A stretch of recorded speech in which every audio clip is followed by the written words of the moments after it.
Pasal benda ni dia punya pasal lah, dah tua-tua dah kan. Wah, apa saya nak campur kan, kau punya pasal lah. Ya tu? Yep. Datuk boleh ceritakan tak apa istimewanya tentang konsert Hatan 35 Years Journey? Pertamanya pasal saya tidak pernah adakan solo konsert sepanjang ini. Sepanjang macam mana? 2 jam setengah tu. Ada selalu konsert 1 jam setengah. Ini beza dia 27 lagu. 27 lagu, 26 lagu lah. So benda tu bukan satu kerja main-main lah. Jadi dan dia pula macam a biografi daripada mula penglibatan saya dalam industri sampailah hari ini. Dan lebih kurang 17-18 lagu hit saya ada dalam tu, dalam konsert ni kan? Jadi itu saya rasa peminat akan puas lah. So bagaimana Datuk menterjemahkan kisah perjalanan Datuk, perjalanan seni Datuk dalam melalui konsert ni? Kita kalau nak tahu tu kena datang tu. Dia cerita tak boleh. Dia kena datang, tengok, saksikan apa yang akan kita persembahkan. Saya bersama rakan-rakan saya, pengarah muzik saya, Rosario, dan kita telah pun memulakan latihan yang sangat pesat. Tak kira siang, tak kira malam. Dan kami tak sabar untuk beraksi di atas pentas. Datuk, bagaimana dengan pemilihan pemuzik dan ada artis undangan tu? Konsert tak? Ada artis undangan dia, anak saya je, Adam. Pasal jenis saya. Jadi jenis saya, kawan-kawan yang membantu saya dalam industri, contoh macam M. Nasir, kita akan ada segmen tribute untuk Sifu dekat dalam konsert tu. Jadi selebihnya itu tidak ada penyanyi jemputan yang saya undang untuk konsert ni, kecuali anak saya lah. Sekarang ni dah berapa peratus dari segi latihan semua? Kesiapan? Music dah almost 100%. Vocal about 70-80, kerana masih ada few song yang kita keluar masuk kan balik. Terasa macam nak tolak lagu ni. Ini orang suka ni, tak boleh masuk balik kan. Jadi saya banyak terima bantuan daripada pengarah muzik saya lah. Lagu yang dinyanyikan nanti malam tu, adakah lagu penuh ataupun ada yang Medley? Nanti medley ada 2 lagu 3 lagu kan? 2 lagu je medley. Kan yang lain semua penuh. So kalau 22 buah lagu yang dia akan nyanyikan, Mana 27? 27 dah tambah. Pasal kita kumpul-kumpul lagu. Banyak lagi lagu yang Banyak lagi lagu. banyak. Memang antara konsert yang Penuh dengan lagu. Jadi sebagai pengarah muzik, macam mana nak kenakan lagu tu patut dinyanyikan ke tidak that's pada why, konsert? Tengah interview Sam. direction lagu ni lebih kepada biografi Datuk. Jadi bermakna daripada awal penglibatan Datuk Hatan, daripada first album tu kita pilih lagu, second album kita pilih lagu, third album kita pilih. Jadi setiap album kita tak lepaskan lagu berdasarkan kepada populariti lagu di setiap album. Dari segi arrangement muzik macam buat perubahan? Memang penuh dengan perubahan, kesesuaian atas kapasiti konsert dengan musician memang kita pakai penuh 2 gitar, 2 keyboard dengan kita ada additional flute, dengan kita ada beberapa lagi Cushion. jadi arrangement mengikut pada lagu cushion.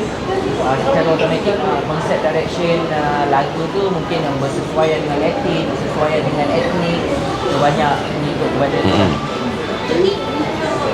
Dia lebih pada kematangan dalam industri lah, macam tu. Mana konsert dari segi muzik, dari segi nyanyian, itu menunjukkan kematangan saya di dalam industri. So latihan setiap hari? Hari-hari. Jadi macam mana Datuk kekalkan tips untuk orang kata maintain suara supaya Saya hanya berdoa supaya Tuhan bagi kesihatan yang elok aja. Lain tu insya-Allah, alhamdulillah. tak ada macam amalkan betul-betul? Ada petua saya, hari-hari saya jogging dengan 5 km lagi. Set list lagu dia banyak lagu yang boleh sing along. memang Most of semua lebih kurang semua sing along. Kalau betul-betul yang datang tu memang satu, kadang-kadang generasi baru ni dia banyak dengar lagu-lagu popular kan. Itu pun ada, yang betul-betul follow Datuk Hassan pun ada, yang orang surprise tak pernah dengar, ada album dia pun ada. Which is kita sendiri sebagai musician yang selalu dengan Datuk Hassan, kita seronoknya dapat main lagu-lagu macam ni balik kan. Lagu tu dia macam dalam album Anak Pemata Timur, maksud Rosario tu. Anak Pemata Timur dulu kan kena ban. Saya kena ban, saya kena ban, semua kena ban masa tu kan. Jadi kita nyanyi balik lagu tu. Pasal apabila adanya social media ni, lagu tu orang masukkan dalam YouTube balik, jadi orang tahu, sebanyak sedikit orang tahu, awareness lagu tu orang tahu lah. Pasal apa, dulu memang kena ban, memang tak ada chance nak dengar lah. Kalau orang tak beli kaset, memang tak dengar lah. Radio memang tak boleh main masa tu kan. Tak dimainkan langsung, diharamkan. Sebabkan tarikh 4 dengan 5 bertembung dengan konser mana? Rezeki masing-masing lah. Dia punya rezeki dia makan, saya punya rezeki saya makan. Masa Datuk tahu yang diorang Saya launching dulu. memang kita tahu Datuk launching dulu, tapi bila dah diberitahu yang tari yang mungkin Datuk ada tari yang sama, Datuk macam ada tak macam terkejut dan kata Datuk buat tari yang sama? Saya tak adalah terkejut, tapi saya rasa macam adalah lebih bagus kalau kita duduk sit down, kita buat different kan sikit. Tetapi oleh kerana dia dah berlanggar, tak apalah. Dia ada fan base dia, saya ada fan base saya. Jadi untuk penjualan tiket, kita dah tahu yang 5 hari bulan dah sold out. Yang untuk 4 hari bulan tu penjualan tiket setakat hari ni dah berapa? Ada lagi sikit lagi. Berapa persen tu lagi sikit tu? 20-30 macam tu lah. Jadi boleh dikatakan 80% dah sold out 20-30 lagi, kan? lah. Okay. So apa kelainan, ada tak gimmick-gimmick ataupun kelainan yang nak orang kata sebagai followers Datuk Hassan wajib datang dan tonton konsert tu sendiri kat sini? Kita akan beri konsert ini sepenuh jiwa dan raga kita. Bagi untuk program muzik? Untuk muzik saya to be honest, Datuk Hassan sebenarnya selain pada vokal, kekuatan lagu tu memang strong. Kekuatan lagu memang strong. Bukan saja sing along, bahkan dengan lirik, dengan penceritaan semua memang strong. Jadi kita sebagai musician, even senang cakap, kadang-kadang kalau kita main gitar akustik pun dah sedap dah sebenarnya. Pasal kekuatan vokal dengan kekuatan form lagu tu kan. Tapi bila kita main, to be honest, sepanjang saya sebagai music director konsert, ini adalah antara konsert yang paling soul sekali dengan orang main. Paling soul bermakna penjiwaan lagu tu sangat dalam sebenarnya. Jadi kita sendiri dari segi arrangement apa semua, because of that kita pakai musician yang terbaik ada kat Malaysia. Bukan saja terbaik, bahkan musician yang terlibat dalam pelibatan album Datuk Hassan. Jadi maturity itu dah ada. Saya perlukan musician yang mature dalam persembahan supaya sampai level lagu dengan Datuk Hassan sendiri. Datuk, adakah sosial media ni mempengaruhi promosi penjualan tiket konsert Datuk? Oh yes. Social media hari ini memang penting. So agak-agak berapa persen yang penjualan tiket yang boleh dijual melalui sosial media crowd? Banyak. Dia memang pengaruh penting. Sekarang ni baca-baca orang tak baca sangat dah. Dia nak yang live punya, yang konten macam gitu kan. Yang baca-baca ni ada lah baca, tapi dia lebih pada yang havoc punya promotion. So selepas ni kemungkinan kalau ada konser-konser mungkin sosial media akan jadi taruhan utama. Dah lama social media pun politik pakai social media punya banyak. Ya, betul. Kan? Sampai tumbang Malaysia ni pasal politik, pasal social media. Mungkin ramai nak tahu siapa yang menyuruh Datuk untuk mula-mula menjadikan Nyanyian ni sebagai career Datuk. Siapa? Macam mana? Maksudnya permulaan Datuk melangkah ke dunia nyanyian. Ini kita muzik ni memang kita, minat nyanyi ni memang kita dari zaman sekolah lah. Jadi kita kalau zaman sekolah main muzik, main orang kahwin, memang kita nak main muzik je lah kan. By profession saya auditor. By profession. Tetapi saya memilih muzik. Benda tu saya ingat tak melaratkan anak saya. Universiti pun, oi, dia keluar dia jadi macam gitu tak? Tu Adam pun dah masuk line yang sama tak? Apabila masuk ke bidang Industri. Bila Datuk dengan FRU kan? Datuk FRU lah. FRU dulu. Lepas tu yang Datuk terbitan album solo di Seremban tu, kenapa? Sebelum FRU. Masa tu album tu buat, lepas tu macam kita macam bodoh dalam industri, kot je. Kita tak setuju producer pun kena senyap kan.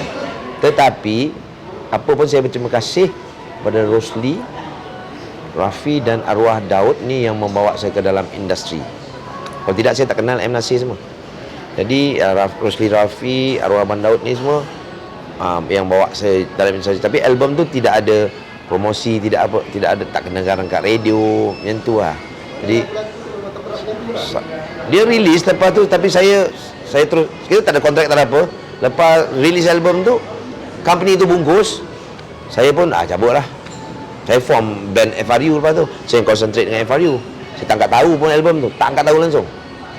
Sekali lah saya pergi TV3 untuk buat muzik kot. Tapi FRU dia tak ada tinggalkan satu lagu yang meletup sampai sekarang FRU ada di Hari Mindaku Terbuka ya. Saya pun halfway dengan FRU saya cabut. Tak jumpa apa saya nak. Bila saya buat solo baru saya jumpa apa saya nak. Tak ada because FRU tu kita lebih kepada membantu Esamin Sahab punya production. Kalau ikut saya bukan muzik itu saya nak. Tapi masa tu kami dikawal oleh BMG Singapura. Jadi muzik tu macam lebih kepada untuk Esamin Sahab punya kemahuan, penceritaan dia dalam tu kan. Dalam dia more into emphasize on kat lirik je, muzik dia tak nak tahu sangat. Jadi kita sebagai pemuzik kita macam apa ni, aku tak nak benda ni kan. Saya belah, saya pergi jumpa Nasir balik. Saya terus sambung perguruan saya dengan Nasir lah. Baru saya dapat apa saya nak. Tu yang keluar tahun 91. Pasal lepas tu meletup Memburu Rindu. Kalau kita dapat apa kita nak, so kita deliver 100% lah. Even more kita deliver apa kan. So Datuk anggap itu first album Datuk lah yang Khatan selama tahun. Saya album FRU tu kita terima kasih. Itu salam pengenalan saya dengan album yang sebelum tu apa nama tajuk dia. Tetapi yang memuaskan hati saya memang Hitam Bukan Impian lah tahun 91. Dan follow. Lepas pada tu saya ditawarkan oleh Warner Music. Saya join Warner Music. Keluarlah album Anthem, album Anak Pemata Timur, album apa lagi ya. Lepas tu saya sign dengan Sony Music. Keluar Bisobona, keluar Mentor, Warner Mentor. Saya buat Mentor kat Warner Music tu masa tu tanpa promosi pun album tu jual 100,000 lebih. Tapi masa tu orang dah start appreciate the way I sing, the way saya nyanyikan lagu-lagu saya, orang appreciate. Contoh dia macam saya buat cover untuk Sekuntum Merah kan. Jadi orang suka apa yang saya buat. Saya memang rock and blues punya singer lah. Di masa tu, zaman tu banyak popular kan. Kata-kata tu lebih selesa dulu daripada duduk dalam satu grup. Saya walaupun saya bergerak solo, tapi saya ada band boy saya yang ikut saya ke mana saya pergi. Masa tu macam Firdaus semua ikut saya masa tu. Firdaus, Mat Rafi, Saha, semua pro punya musician ikut saya. Saya lebih selesa gitu lah. Pasal masa tu saya tengok Ramli Sarip dah bergerak solo, so dia gerak cara gitu. Jadi tak banyak sikit saya terikut cara Ramli tu. Dia pasal ada musician yang bagus belakang, kita nyanyi depan. Dah. Tak payah. Jadi benda tu pasal apa? Saya tengok musician band tak boleh tahan lama, ada je masalah kan. So lebih baik kita bergerak gitu. Tak ada apa, habis je setiap satu persembahan. We remain friend. Kan? Tak ada hal. Berbalik daripada soalan band, bila sekarang bila band-band yang dah nama dah besar tu tiba-tiba terus berpecah gabung band kan. Itu saya rasa saya tak perlu jawab lah, pasal saya baik cerita pasal konsert saya. Pasal benda ni dia punya pasal lah, dah tua-tua dah kan. Wah, apa saya nak campur kan, kau punya pasal lah kan. Jadi kita harus fikir yang rasional je lah kan. Saya tak nak angkat tahu, bukan tak nak angkat tahu kawan-kawan, tapi saya tak nak campur. Saya baik-baik saya dengan kawan-kawan saya, enjoy pergi show dah. Dan saya dengan Roza sekarang mana-mana show macam yang besar-besar memang Roza MD saya. So kita ke Sabah lah, ke mana lah. Jadi saya tak ada masa nak fikir hawa orang. Kita dah 50 lebih dah. Harus matang lah benda tu. Yang kalau saya sebenarnya as a musician, sebenarnya kalau menjawab balik kenapa Abang Datuk Hatan sendiri tak perlu ada band, sebenarnya album Datuk Hatan sebenarnya band oriented. Jadi musician suka nak main, nak backing Datuk Hatan. Ada ramai juga artis macam Datuk Raffi dengan Ella, semua band oriented tau. Dia bukan semata-mata pop punya album, dia betul-betul blues album, memerlukan live band kat belakang. Saja live band yang biasa-biasa, dia kena memang yang boleh angkat keberatan suara Datuk Hatan tu. Jadi kita memang, bila saya call kawan-kawan musician, semua memang on the spot memang nak bekerjasama dengan Datuk Hatan di konsert tu. So memang kalau saya personally, saya rasa bertuah lah dapat bersama. Roza ni dia seorang anak muda yang disiplin. Dia nak berjaya sebagai pemuzik dan sebagai pengarah muzik, kena ada berpengetahuan tinggi dan disiplin. Itu penting. Pasal saya tak kerja dengan musician yang tak ada disiplin. Tak. Macam konsert ni saya ada banyak sebenarnya saya nak musician yang terlibat, tetapi tiba-tiba konsert banyak pula kan. Kat mana tadi Oh, banyak musician yang saya nak yang terlibat. Saya kalau boleh nak panggil Mangkidal pun. Tetapi Mangkidal banyak terlibat dalam setiap persembahan itu, tapi dah belaga macam ni, tak sempat nak panggil lagi. Dan saya ada satu lagi saya nak work dengan saya. Ini zaman-zaman susah dulu, dia pun ni ada Raffi, Mak Raffi tu, bagus dia blues gitaris tu, tapi dia pula buat UKS. Jadi orang cari makan, kita jangan kacau, tak baik. Jadi ada few lagi musician lah, kalau boleh saya nak panggil, tapi tak mana hilang kan. Berbalik pada konsert Datuk kan, ada artis-artis sekarang ni dia orang menggunakan konsert ni sebagai platform untuk release lagu baru. Tak kisahlah lagu baru ke single baru. Untuk Datuk ada tak macam gimmick untuk keluar single baru? Tak perlu kot. Tak perlu pun. Tak perlu pun. Lagu yang ada pun tak ternyanyi dah kan. Jadi, Saya ada keluar single baru, tapi saya tak nyanyi dalam lagu tu. jadi untuk hari tu adalah orang kata memori daripada Ini memang saya punya konsep ni, memang jenis saya saja. Jadi saja ya. Daripada mula lagu dirakamkan sampai macam tu lah. Itu lagu-lagu orang kata macam tadi Rosario kata, lagu-lagu yang terbaik yang hits yang baik. Solo, dalam kerjaya solo saya. Kerjaya solo. Kerjaya solo. Ada berapa segmen untuk hari tu? 1, 2, 3, 4, 5. 5 segmen. 26 lagu tadi, tambah lagi 2 balik, dah jadi 28 balik, 27 balik. Kering dekat aku. Sebab setiap kali kita berjumpa, lagu ni, lagu tu, lagu ni, jadi kita rasa macam nak buang sayang, nak ambil yang baru, takut tertinggal kan. Itu yang sebenarnya kalau nak ikutkan lagu Datuk Hatan memang terlalu banyak lah. Jadi macam mana pemilihan lagu tu? Pemilihan banyak proses. Tadi kata lagu ni nak, lagu ni tertinggal. Betul. Maksud lagu ni nak keluar itu tak nak kan? Untuk saya personally as a music, pemilihan tu daripada awal lagi kita dah tahu direction. Maknanya konsep ni berkenaan dengan journey. Jadi itu je kita dah tahu pemilihan tu mesti ke arah tu lah. Direction, album, kita dah susun album. Kat situ baru kita berbincang. Tapi kita masih kita kena dengar dulu Datuk punya pemilihan, dan dekat situ baru kita akan tengok yang mana, macam mana sambungan. Contohlah kan, macam tadi kita tadi dah buang lagu Cinta Pertama. Sekali kita aku dulu bercerai ya, aku settle balik pasal lagu Cinta Pertama tu, lagu tu untuk Aryani. Kita masukkan balik. Journey saya tu, that's part of saya journey kan. Cerai lah, kahwin balik semula lah, itu journey saya. Dia kena ada cerita dia. Cerita dia Cinta Pertama. So Datuk punya favourite song apa dan kenapa? Ada banyak lah lagu, saya tak boleh nak cakap. Lagi 3 je. Dalam 30 tahun ni Lagu yang saya bila nyanyi lagu ni gini, lagu gini. Tapi semua lagu perlukan penumpuan yang jitu. Kena feel bagus sebaik mungkin. Setiap lagu saya ikhlas hati saya akan nyanyi begitu. Jadi saya tidak ada pilih kasih dalam lagu saya.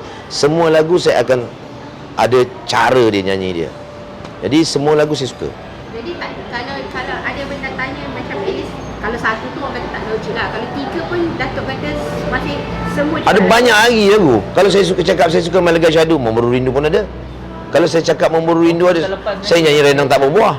Lepas tu saya nyanyi lagu Dia lagi. Lagi lagu apa lagi? Lagu Faz pun ada, Samba Apa Saja ada. Itu nasib baik saya tak ada tribute yang saya ambil yang lagu. Tapi tribute M. Nasir tu saya suka Sekuntuma Merah. Kan? Jadi banyak. Lagu ni nyanyi dia gini, lagu ni nyanyi dia gini. Jadi seikhlas hati saya suka most of all. Dan bila kita praktis lagu yang kita tak pernah main kerana kena band dulu, gila lah lagu ni. Kan macam kita main lagu Anda Pemata Timur.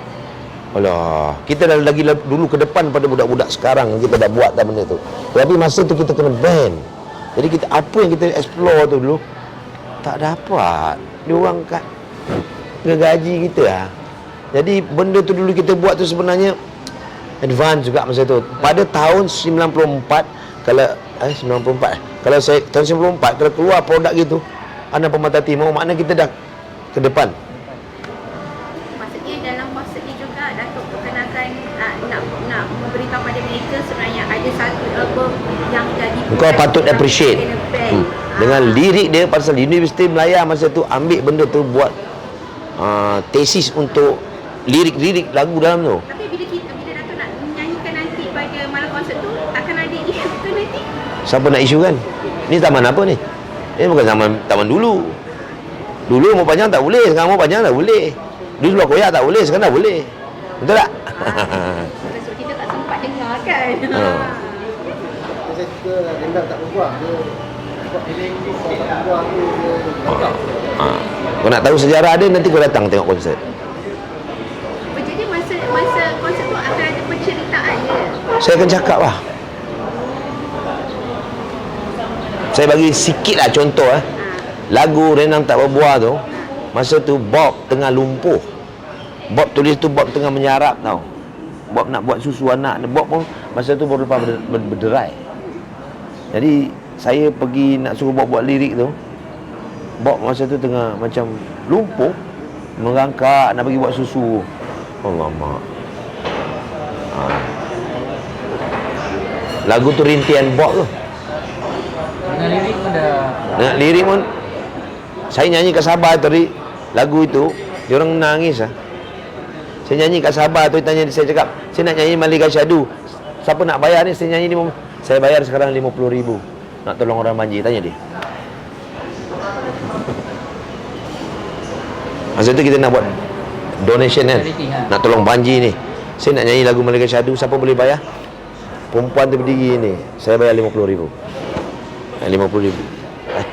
Berdiri dulu kamu kan? Jadi setiap lagu ada penceritaan. Ada cerita dia.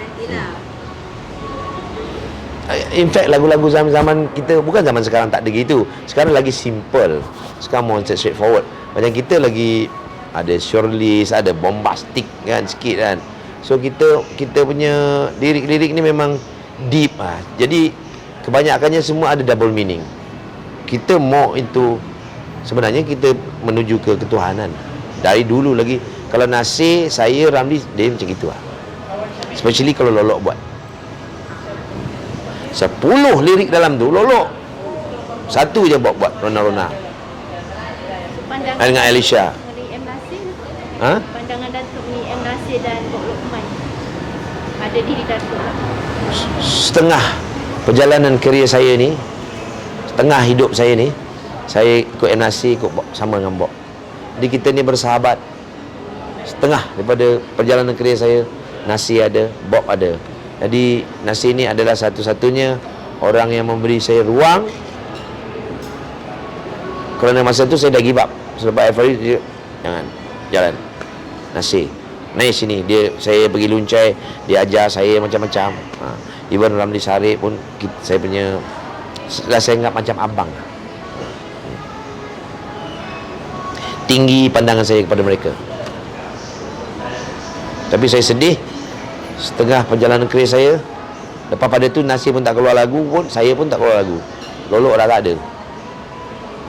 Lolok sungguh pun dia seorang penulis lirik, tapi apabila kita record album tu, dia mencetus, dia corakkan jalan cerita album tu.